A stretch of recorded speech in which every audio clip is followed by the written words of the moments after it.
So it takes you 1 minute to buy a pen, but you see this process, some can take 1 week, some can take 1 month, some can take 3 months.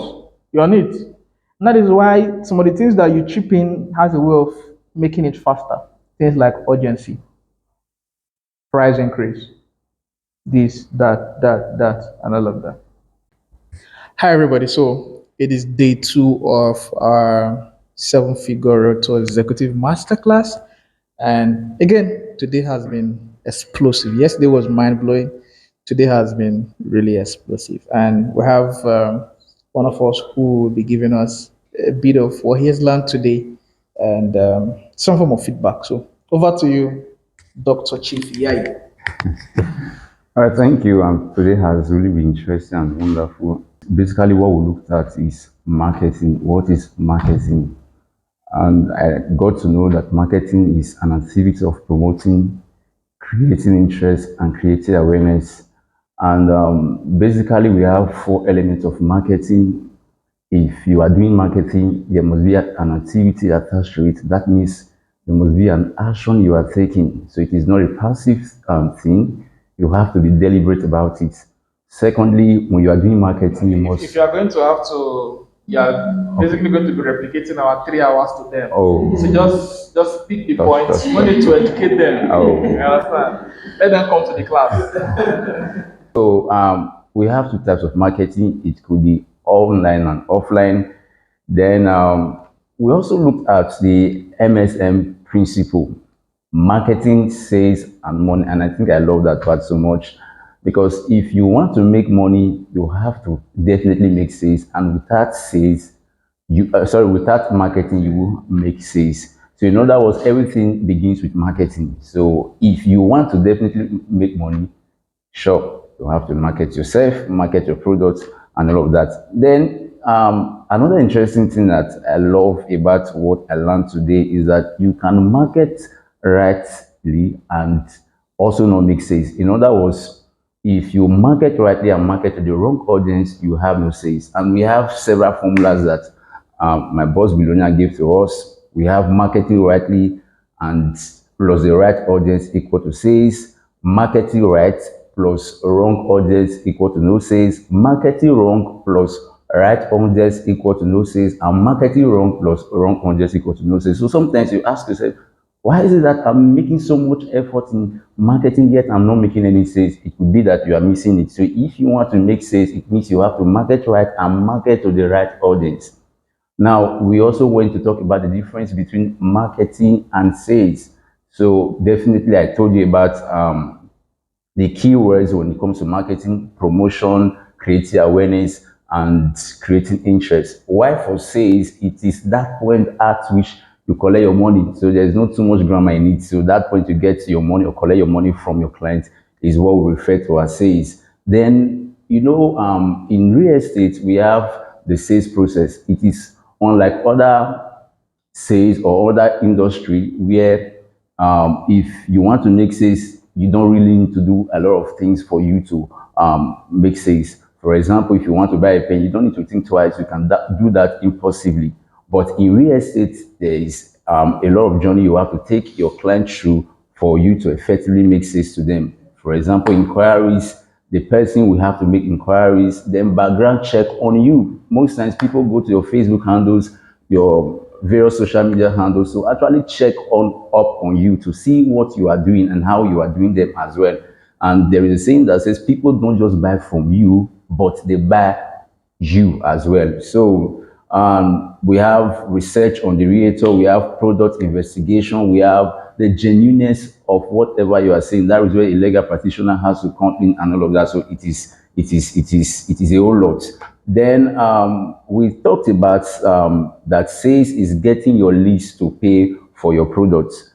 We talked about marketing actually leads to what we call lead generation, while sales is getting to that point where your lead generation or converting your lead generation to that point where they pay for whatever you are offering to them. Then we also talk about some marketing activities, content creation, product promotion, writing videos, and all of those things. Then Chief, you are. I don't know. It's just. Okay, guys. it's too much, right? It's just. It's just too much. It's okay. In one sentence, if we begin to go through all of this, I mean, it's not. It's a lot. In one sentence, my take home from this class is that if you want to make sales, you have to have results. Without that, results put an end to every doubt. And for you to have results, you need to put in the necessary work. And that's it, take you back to marketing. I'm impressed. We have very good billionaires amongst us, and this is the community you need to belong to. Like I mentioned yesterday, the beginning of this training is also the launching of a community of realtors, a community of billionaires, a community of real estate consultants, a community of brokers, a community of billionaires generally, people who are making a difference in the real estate sector. And you can see that what we're doing here is explosive, it is rich. And if you want to be a part of this community, you can either enroll for a physical class because that is how you are welcomed into the community. So after this entire exclusive executive masterclass, you are formally introduced and welcomed into the community. And we have accountability. I mean, there's a lot to learn. There's a lot to benefit from being amongst this group of amazing um, real estate professionals or practitioners. Ladies and gentlemen, our class continues tomorrow, Wednesday, Thursday, and Friday. And all of our sessions are being properly recorded. So if you're looking to get the online version of everything we are getting here, the numbers to reach out to right on your screen. So assuming this is the sales process for a car or the sales process for buying a book or a diary, the sales process of real estate is long. If we decide to begin to break it down, first of all, you'll have crossed market to come to inquiry. So let's put it as inquiry, E. Then investigation, questions. First of all, the person investigates you. You, the person who is selling. Then the person takes it further, begins to investigate the product, ask questions about the product. Is he satisfied? That's why closing is more work than marketing. Not really more work than marketing, but the work side by side. If you don't do this one well, closing will not even come into the picture. But if you do this one well and closing comes into the picture, then you have to do it well so that everything has a balance. So if you don't talk about do well and in any of this point, that's the end. You see the gap that is remaining, that's the end. So here, the product makes sense. Is the product good? Makes sense.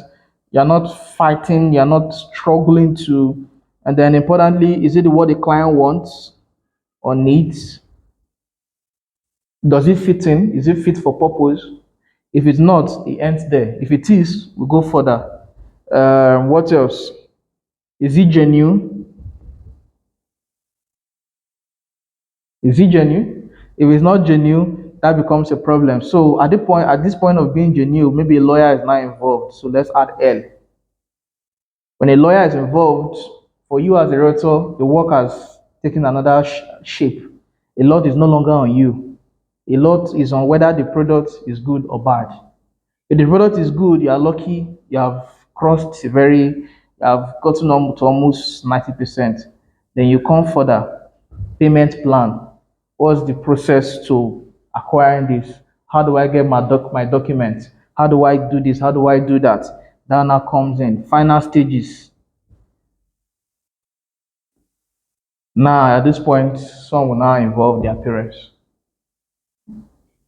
Some will now involve brother for inspection. And if you now meet a brother that doesn't have sense, the one that will just see the place is far, the place is in the bush, all your work here is that's the end. So here, you need a lot of Chris is saying hello, so you should adjust the camera. At this point, you will need to be a very good negotiator because you might need to negotiate with that guy that doesn't know anything about real estate. Either create interest or make some create a benefit for him. Let him know that for some of them, they're already angry that their relative, this land, not me, they buy them. You will just go abroad, you won't buy property. A day they suffer, they send me a message that we mates. So is if it's not seeing something that is in for him for this deal, then he doesn't care about you. So at this point, a relative can just mess it up. Let's bring him here. Or the whoever is coming for inspection. Sometimes lawyer comes for inspection. Some other times relative. If you even not meet a lawyer that's in a place like Abuja, the lawyer will be the one that wants to scatter the deal, tell the deal is client the deal is bad, and give his own deal to the client. That's the end. So that's why, in fact, you see, I gave an instance yesterday of how I had to tell the client. See, all these things are very important. I told the client that I'm happy for you. I encourage clients to do investigation. However, when you are involved, bringing in a lawyer to do investigation, make sure the lawyer is into the practice of law and understands the field, understand real estate in Abuja. Because if you bring in a lawyer that is a CAC lawyer and doesn't know anything about real estate, he's going to be thinking law school. And what we're taught in law school is not what is practical here. So at that point, the lawyer kills the deal is dead, and that's the end. So I had to create a caveat first to the lawyer, to the client, before you bring in a lawyer. And I further told him that if there is anything that will require clarification, kindly reach out to me. In other words, some clients will just, if the lawyer just said it's not good, then they won't even bother reaching out to you. And if you don't follow up, that's the end. You won't even know what happened. So that's why I still further went ahead to tell the client if there's anything that would you think we need further clarification on, please get back to me. I'll be happy to respond and send to it. So at that point in his mind, he would that's like me. He now has the responsibility to give me a benefit of doubt to explain if maybe I sent the wrong document or something happened there or something happened there. Right? So back to the relationship, bringing a relation for inspection. So for some of them, you have to find a way to say, okay, guy, if this thing closes, if this thing is on point, then I'll find you something. We'll pay for your transport. Yeah, your time not go waste, right? Then by the time this is done, then maybe the client has to send the form. And when the client now sees the form, he now sees a clause that doesn't make sense. You now begin to explain. And if you are the reader that is not paying attention, you may not have read the document. When it calls this explanation, you begin to stammer, you don't know what you're saying, and before you know it, that's the end. Most of the time, this is the part that they will see development fee. And if you're not aware of the details or importance or whatever of development fee, then it's beginning to think twice. You didn't tell me that development fee is 2 million. I didn't budget for 2 million. So the answer you give here is very important. Because if you give the wrong answer, that's the end. Because in his mind, is calculating extra 2 million, which was never part of the conversation. His budget is 3 million, but right now 2 million has entered. It's no longer the same conversation. So how you attend to this part is critical to how whether this deal, whether all of this journey will be in vain or not. Then after filling the form, you are now left with, even after filling the form, another wahala still dey the way. That wahala is the should I pay? Should I send the money? Am I satisfied? Is it this guy? Do I really trust him? This 5 million, this 2 million, this 20 million. Decision. This is where the final battle of the mind is. D. Final battle of the mind. Should I send this money? Should I not send this money? Is this something I should be doing at this point? Why not I buy a car? Or this part is very sensitive, guys. This part is very sensitive. Or just at the point where it's about to send the money, they call you from the village.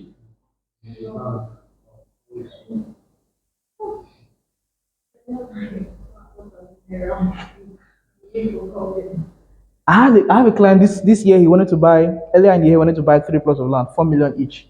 That's 4 million times three. How much? The day he was supposed to pay, the guy was already in the bank. Family people called him.